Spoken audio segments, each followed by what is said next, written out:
Film की शुरुआत 1945 से होती है, जहां एक प्लेन में कोई गड़बड़ी हो गई थी, जिस वजह से उसे जापान की एक आइलैंड पर उतारा जा रहा था। ये काम एक सीनियर पायलट कर रहा था, जिसका नाम शिकिशिमा होता है। वो इस वक्त अपनी पूरी टीम के साथ था। आइलैंड पर आने के बाद वो एक सीनियर मैकेनिक के पास आया और उसे प्लेन ठीक करने को कहता है। शिकिशिमा खुद इस आइलैंड पर घूमने के लिए आगे बढ़ा। वो समंदर में अजीब तरह की मछलियां देखता है जो मरी हुई थी। घूम फिर कर वो रात को वापस आया। टीम के पास वो जैसे ही पहुंचा, सबको इमरजेंसी अलार्म की आवाज सुनाई देती है, जिस वजह से पूरी टीम घबरा गई, क्योंकि तभी इनके सामने गॉडजिला जाता है। वो आगे बढ़ रहा था, उसे देखकर सारे लोग काफी डर जाते हैं। वो भागने लगी, किसी को भी कुछ समझ नहीं आती। मैकेनिक कहता है कि हम इसे अपनी मशीन गन से मार सकते हैं। शिकिशिमा जी, आपको ऐसा करना चाहिए। अब शिकिशिमा गन तो लेता है, पर गॉडजिला के पास आने पर न जाने उसे क्या हुआ, वो मशीन गन से गोलियां ही नहीं चला पाता। इसलिए सभी सिपाहियों को अपनी छोटी मोटी गन से गोलियां चलानी पड़ती है। ये देख गॉडजिला गुस्से में आ गया, आगे बढ़ने लगा। सबको ही कुचलने लगता है। देखते ही देखते वो सबको चींटियों की तरह मसल कर मार देता है। ये देखकर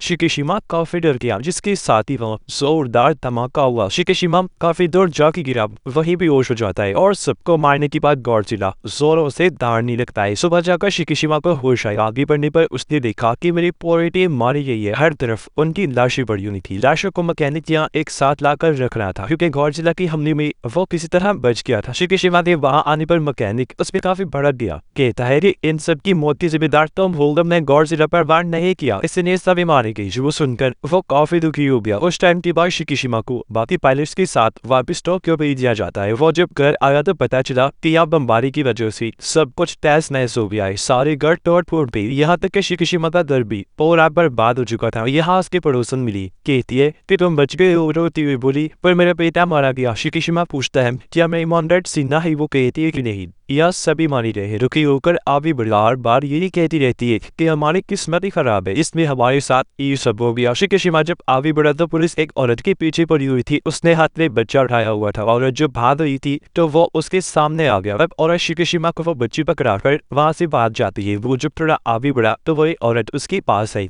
शिकिशिमा उससे पूछता है कि तुम कौन हो? वो बताती है कि मेरा नाम नोरी है। ये बच्ची मुझे एक जगह पर मिली थी, मैंने इसे नहीं लिया, वे इसके मॉम डैड भी धमाके में मारी गई। ये सुनकर शिकिशिमा कहता है ये और बच्ची उसी पकड़ा कर आगे बढ़ने लगा। नोरी भी उसके पीछे पीछे जाने लगी। कहती है कि तुम हमें इस तरह अकेले नहीं छोड़ सकती। रात के वक्त ये लोग शिकिशिमा के घर के पास गई। नोरी बताती है कि मेरा इस दुनिया में कोई नहीं है, और सच बात तो ये है कि इस बच्ची की मॉम ने इसे मेरे हवाले कर दिया था। ये कहकर कि अगर मुझे कुछ भी हुआ तो इसे तुम पाल लेना। जो पर शिकिशिमा काफी खुश हो गया। कहता है रे तुम बहुत अच्छे इंसान हो जो इस छोटी सी बच्ची को पाल रही हो। अगले दिन काम की तलाश में शिकिशिमा आगे बढ़ा और रोशनों से पूछती है कि वो औरत और बच्चे कौन है। शिकिशिमा जवाब देता है कि मुझे नहीं पता, वो मेरे पीछे आ गई थी, हमारी तरह वो भी बेघर और नाचार है। रोशन फिर पूछती है कि वो बच्ची हर वक्त क्यों रोती रहती है, या उसकी मां उसे दूध नहीं पिलाती, कोई चीज नहीं खिलाती। शिकिशिमा कहता है कि वो उस औरत नोरी की बच्ची नहीं है। ये सुनता पड़ोसन को बच्ची पर तरस आ गया। वो उसे दूध पिलाती है, ये उसे शुक्रिया अदा कहती है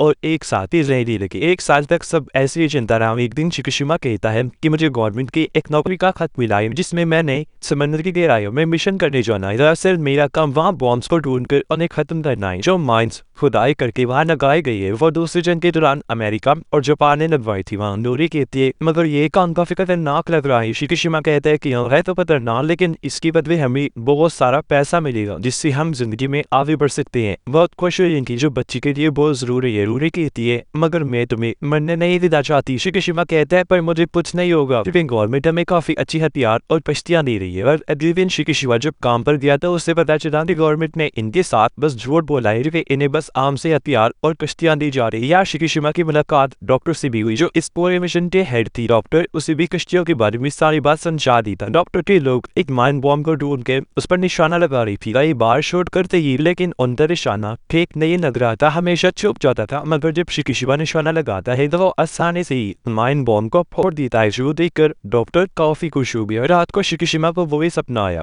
जिसमें गॉडजिला उसके साथियों को चलता हुआ आगे बढ़ने लगता है। ये भयानक सपना देखकर शिकिशिमा चौंक और चाहता है अपने साथियों की मौत पर काफी दुखी होने लगा। नोरी उसे पानी पिलाती है। शिकिशिमा बताता है कि मुझे ऐसे भयानक सपने आते रहते हैं, उम्मीद करता हूँ कि जिन मैं ये सब भूल जाऊँ। वो काफी दुखी होने लगा। अब नोरी उसे संभालती है। अब एक आइलैंड पर न्यूक्लियर धमाका हुआ जो अमेरिका ने करवाया होता है। ऐसे वक्त गुजरता गया जहाँ शिकीशिमा अपनी टीम के साथ और भी कई सारे बॉम्ब्स को तबाह कर देता है और हंसी खुशी नोरी और बच्चे के साथ रहने लगता है। ये लोग अपना घर भी बना लेते हैं जहाँ शिकीशिमा अपने पूरे टीम को लाया। नोरी सबके लिए खाना बनाती है, सब काफी खुश हुई, उन्होंने तारीफ की, कहती है भाभी खाना बहुत मजे का बना है। ये सुनकर नोरी कहती है मैं शिकीशिमा की वाइफ नहीं हूँ। जो सुनकर पूरी टीम काफी चौंक जाती है। जब शिकीशिमा उन्हें बताता है कि दमादी की बात सही है, ये मेरे साथ रह रही है क्योंकि इसका मेरी तरह कोई भी नहीं है और ये बच्चे भी हम दोनों की नहीं है। जिस पर टीम कहते हैं कि आप दोनों को शादी करने नहीं चाहिए। लेकिन नोरी शिकीशिमा पर कहते हैं कि मुझे इस जगह पर नौकरी मिली है, मैं जल्दी अपने पैरों पर खड़ी हो जाऊंगा और बच्ची को पड़ोसन संभाल लेंगे, मैं उनसे बात हो गई है। जिस पर शिकीशिमा भी मान जाता है। अब बताया गया कि अमेरिका जगह जगह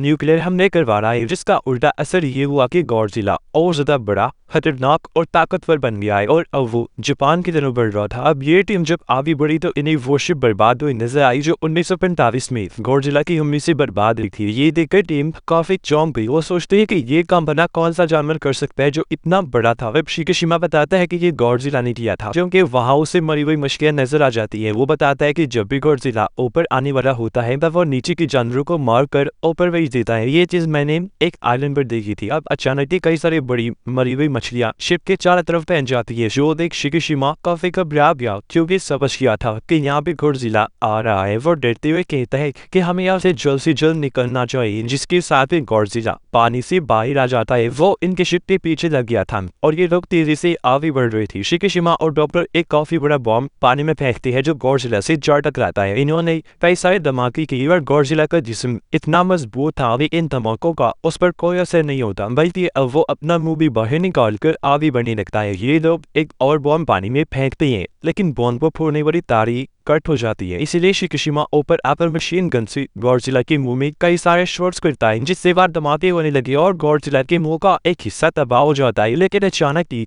खुद ब खुद हील होकर ठीक हो जाता है और अब वह पूरा कोट खड़ा हुआ इसी बैटलशिप पर हमला करता है। फिर दूसरी साइड से जापान की आर्मी आकर अंदाज़ गॉडजिला पर हमले करने लगती है जिससे वो काफी गुस्से में आ गया। शिप के नीचे से जाकर हमला कर देता है, पूरी शिप को पलटने लगा मगर वो लोग अभी भी नहीं रुकती, बार बार उस पर वार करते रहते हैं जिससे गॉडजिला भी जख्मी हो गया, पानी में चला जाता है और अब वो खतरनाक लहरें छोड़कर शिप को पलट के ही रख देता है। पानी से बाहर आकर जोर से दौड़ने लगा। शिकीशिमा की टीम काफी डर जाती है और अब वो वापिस से पानी में चला जाता है। इस हमले में शिकीशिमा भी काफी जख्मी हो गया। वो जब घर आया तो नोरी उसे देखकर काफी परेशान हो जाती है। कहने लगी भी तुमने इतने सालों से हमें संभाल रखा है और आज तक नहीं बताया कि तुम इतने परेशान क्यों रहती हो। शायद तुम मुझे अपनी जिंदगी का हिस्सा नहीं समझती और अगर तुम अपने दुखों को सुनाकर बांट लोगे तो वह तुम्हें कम लगेगी। तब शिकीशिमा बताता है कि 1945 की मेरी गलती की वजह से सारी टीम मारी गई। मुझे मशीन गन से गॉडजिला को मारना था लेकिन मैं काफी डर गया, हमला मुझसे हुआ ही नहीं, इस वजह से गॉडजिला ने मेरी पूरे टीम को मार दिया। ये सुनकर नोरी उसे संभालती है कि देखो जो किस्मत में लिखा है वो पर ही रहता है और जिसे जिंदा रहना है वो किसी भी हालत में नहीं मरेगा। शिकीशिमा कहता है मैं हर रोज ही चीजें याद करके मरता हूँ, काश मैं भी उनके साथ उसी आइलैंड पर ही मर जाता। नोरी फिर उसे समझाती है कि देखो अगर आज तुम जिंदा हो तो जरूर तुम्हारी जिंदगी का कोई बड़ा मकसद बाकी। उधर समंदर में गॉडजिला फिर से आ गया जो अब एक शिप की तरफ बढ़ने लगता है। वो टीम भी गॉडजिला पर अंधाधुंध हमले करने लगती है। घर में शिकीशिमा बच्ची के साथ था जहाँ अचानक इमरजेंसी अलार्म बजने लगता है। रेडियो में बताया जा रहा था कि गॉडजिला ने एक शहर पर हमला कर दिया। जो सुनकर शिकीशिमा को नोरी की ही काफी फिक्र होने लगी क्योंकि वो भी उसी शहर में नौकरी के लिए थी। जबकि उस शहर में गॉडजिला तबाही मचाता हुआ आगे बढ़ने लगता है। इस वक्त नोरी एक ट्रेन में बैठी गॉडजिला को देख रही थी और अब वो उस ट्रेन पर ही हमला करके पूरी ट्रेन को ही उठा देता है। वह नोरी वाली ट्रेन के डब्बे को मुंह में लेकर चबाने लगता है। नोरी काफी डर गई जो एक जीवन लटकी हुई थी और अब वो अपनी जान बचाने के लिए पानी में कूद पड़ती है। यहाँ कुछ रिपोर्टर्स गॉडजिला की रिपोर्टिंग कर रही थी, उसकी वीडियो बनाकर उन्हें वो देख चुका था और अब गॉडजिला उनकी तरफ बढ़ने लगा लेकिन वो फिर भी वहां से नहीं हटी। गॉडजिला वहां आकर बुक्के से उस पूरे टावर को तबाह कर देता है, वो टूट गया जिससे सारे रिपोर्टर्स मारी जाती है। नोरी जब भाग रही थी तो यहाँ शिकीशिमा आ गया और अब ये दोनों सारे लोगों के साथ भागने लगते हैं। गॉडजिला भी उनके पीछे पीछे था जहाँ आर्मी उस पर टैंक से हमले कर रही, उसे गुस्सा आ गया और अब गॉडजिला की पंख और पीठ से नीले रंग की रोशनी निकलने लगती है जिसके साथ ही वो खतरनाक शुआई लहरें बाहर निकाली लगता है। ऐसा होती वह जोरदार कई सारे धमाके होने लगे जो वहां के सभी लोगों और बिल्डिंग्स को अपनी लपेट में लेने लगी। शिकीशिमा को इससे बचाने के लिए नोरी उसे धक्का दे देती है और इस हमले की तबाही को अपने ऊपर ले लेती है। कुछ देर के बाद शिकीशिमा जब बाहर आया तो उसे नोरी समेत दूर दूर तक कोई भी दिखाई नहीं देता, हर चीज तबाह बर्बाद हो चुकी थी और अब नोरी की की मौत की वजह से शिकीशिमा काफी दुखी हो जाता है और फूट कर रोने लगा। यहाँ गॉडजिला चिल्लाते डांटते हुए आगे बढ़ने लगता है। उसे देखकर शिकीशिमा को भी गुस्सा आ गया। वो भी बदला लेने के लिए धाड़ने लगता है। शहर में सारे लोग तरफ फैली तबाही को देखकर काफी परेशान हो जाती है और अब से फिर गॉडजिला पर ये लोग रिसर्च करने लगी। घर आकर शिकीशिमा नोरे के लिए दुआ करवाता है। बच्ची को भी संभाल रहा था जो काफी रो रही होती है। डॉक्टर यह सबको बताता है कि गवर्नमेंट ने हमें और मैं दुनिया भर की सिपाहियों को गॉडजिला को रोकने के लिए चुना है और अब मेरे पास एक प्लान है। जिसके बाद वो ने उस जगह पर नाता है जहाँ गॉडजिला को रोकने वाली पूरी टीम थी और तब यह जर्नल आकर सबसे मिलते हैं। कहते हैं कि गॉडजिला के हमले काफी बढ़ चुकी है। इन हालात में हमारी मदद कोई नहीं करेगा, हमें जो भी करना है खुद ही करना होगा। फिर वो बताता है कि गॉडजिला को हराने के लिए डॉक्टर ने एक प्लान बनाया जिस सुनकर सारे लोग कहते हैं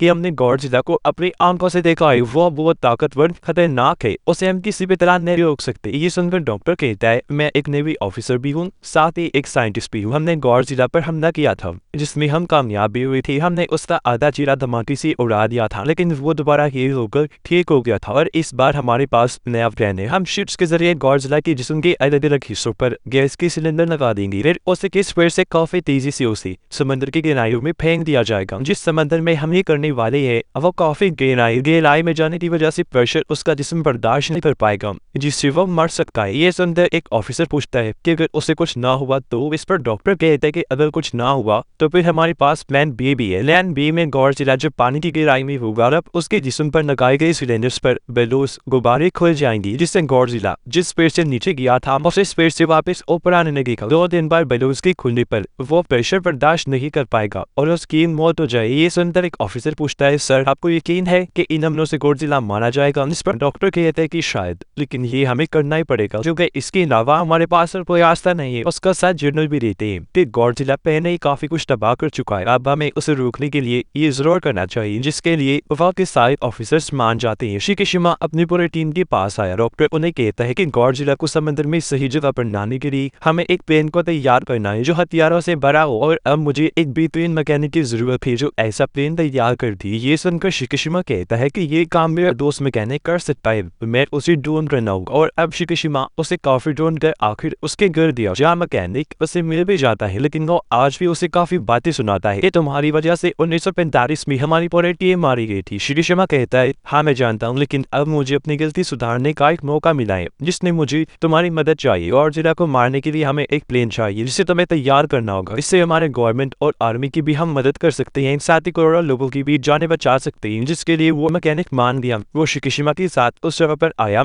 जहाँ उसने प्लेन तैयार करनी थी। वो आगे बढ़ा, अपने काम पर लग जाता है। प्लेन को तैयार करने में उधर डॉक्टर ने भी कई सारे हथियार और गैस सिलेंडर तैयार करवानी थी। वो 6 दिनों में प्लेन भी तैयार हो जाती है। वो स्टेंटी बाय शिकीशिमा बच्चे से आकर मिला जहाँ उसने एक पेंटिंग बनाई हुई थी जो कागज वो शिकीशिमा को दी थी। जो देख वो कहता है कि बेटा इस पेंटिंग में तुम काफी दुखी लग रही हो, क्या बात है? इस पर वो कहती है कि जी क्योंकि मुझे बहुत याद आ रही है। जो बताकर वो रोने लगी। उसे देखकर शिकीशिमा को भी काफी दुख हुआ। वो बच्ची को संभालता है और जैसे ही रात हुई वो एक खत लिखकर बच्ची के पास रखता है और उसे सुलाकर वहां से चला जाता है। वो आकर मैकेनिक से मिला जिसने और भी कई सारे प्लेन्स तैयार कर लिए थे। एक प्लेन में शिकीशिमा बैठ गया और मैकेनिक उसे बताता है कि मैंने इसमें भी बॉम्ब, हथियार और गैस सिलेंडर लगा दिया है, तुम्हें बस इस प्लेन को और इसके बटन्स को अच्छे से इस्तेमाल करना होगा। 1945 में गॉडजिला ने को चलकर तुम्हारे सभी साथियों को मार दिया था और आज तुम उसे मारकर अपना बदला जरूर लेना। जिस पर शिकीशिमा कहता है कि हाँ मैं ऐसा करूंगा जरूर। वो फिर बच्ची की बनाई हुई पेंटिंग देखने लगा जो इन तीनों की थी और यहाँ वो बच्ची के साथ साथ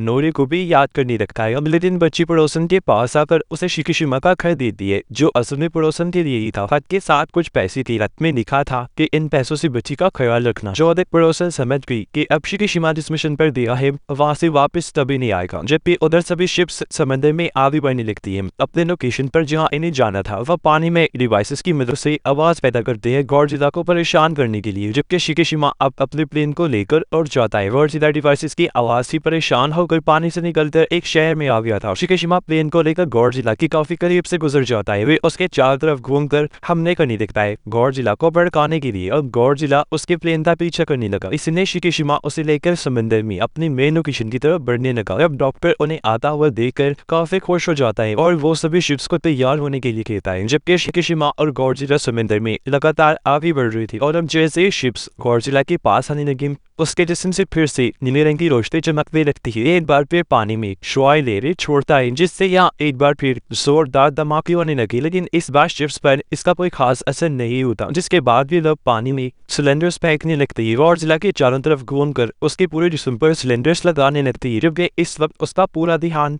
शिकिशिमा के शिप पर ही था। और अभी लोग अपने शिप्स के जरिए सभी सिलेंडर्स को चिना देते हैं, जिसके साथ ही काफी तेजी से गॉडजिला को पानी में डुबो दिया जाता है। उसका जिस्म पानी में 1500 मीटर तक नीचे चला जाता है। वे अचानक ही वो रुक गया, जो देखकर सभी लोग काफी खुश हो जाते हैं, क्योंकि उन्हें लग रहा था कि गॉडजिला मर गया होगा, लेकिन वो इतनी आसानी से मरने वाला नहीं था। पानी में जाकर भी वो उनकी रस्सियों को खींचने लगता है, जिससे वो भी समझ गई कि वो अभी तक जिंदा है। इसलिए अब वो प्लान बी के मुताबिक सिलेंडर में लगाए गए बैलून्स को ओपन करने लगते हैं, जिससे गॉडजिला एक बार फिर सीधे स्पीड में ऊपर आने लगता है, लेकिन 800 मीटर पर आने के बाद वो रुक जाता है और अब वो उन बैलून्स को एक एक करके तोड़ने लगता है। इसीलिए अब रस्सियों को खींचकर गॉडजिला को ऊपर आने की कोशिश की जाती है। कुछ देर में वो ऊपर आ तो गया, अगर उसके जिस्म पर एक भी खरोच नहीं आई होती। वो जोर से ढारने लगा, फिर से शुआओं की लहर बनाने की तैयारी करता है। उसका खतरनाक बड़ा सा मुंह देखकर सब लोग काफी डर जाते हैं। अपनी मौत को सभी लोग अपनी आंखों के सामने देख रहे थे। वो हिम्मत अब हार चुकी थी, लेकिन अभी भी शिकिशिमा प्लेन में बैठकर आगे बढ़ रहा होता है, जहां उसे अपने मरे हुए साथियों के साथ ही नोरी की भी याद आने लगती है और उसे एक बार फिर बदले का ख्याल आया। इसीलिए अपने प्लेन को लेकर वो गॉडजिला के मुंह में ही घुस जाता है और अब जैसे प्लेन तबाह हुआ,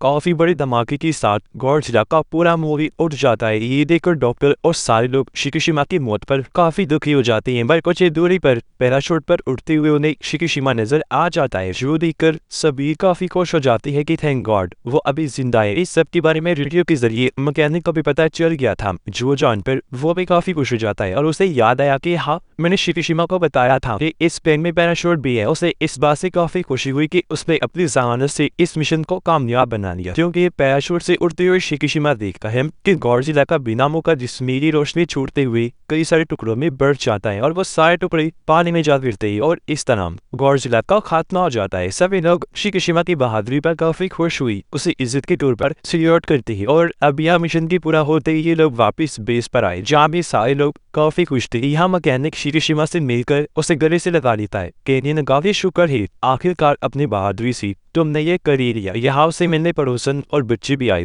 पड़ोसन उसे एक खत देती है, जो पढ़कर शिकिशिमा काफी हैरान भी हुआ, साथ ही काफी खुश भी हो जाता है, क्योंकि ये खत नोरी का था, जो भी जिंदा थी और घर में इनका इंतजार कर रही थी। ये लोग घर आकर नोरे से मिलते हैं, जो हमने में किसी तरह बच गई थी और काफी जख्मी थी। ये तीनों एक दूसरे से मिलकर बहुत खुश हो जाती है। नोरी उससे पूछती है, क्या तुम्हारी जंग खत्म हो गई? जिस तरह वो मुस्कुराकर कहता है कि हाँ, और मैं कामयाब रहा। इस पर तीनों मिलकर काफी खुश हो जाती हैं और अब एक फैमिली की तरह रहने का फैसला करते हैं। लेकिन एक बुरी खबर समंदर की गहराई में दिखाया गया कि गॉडजिला की जिस्म की टुकड़ी फिर से रीजनरेट हो रही है, यानी फिर से ठीक होकर आपस में मिल रही थी, जो हो सकता है कि पूरा गॉडजिला फिर से बनाने, जो बात बहुत खतरे वाली थी। और इसी के साथ ही इस फिल्म की कहानी यहीं पर खत्म हो जाती है।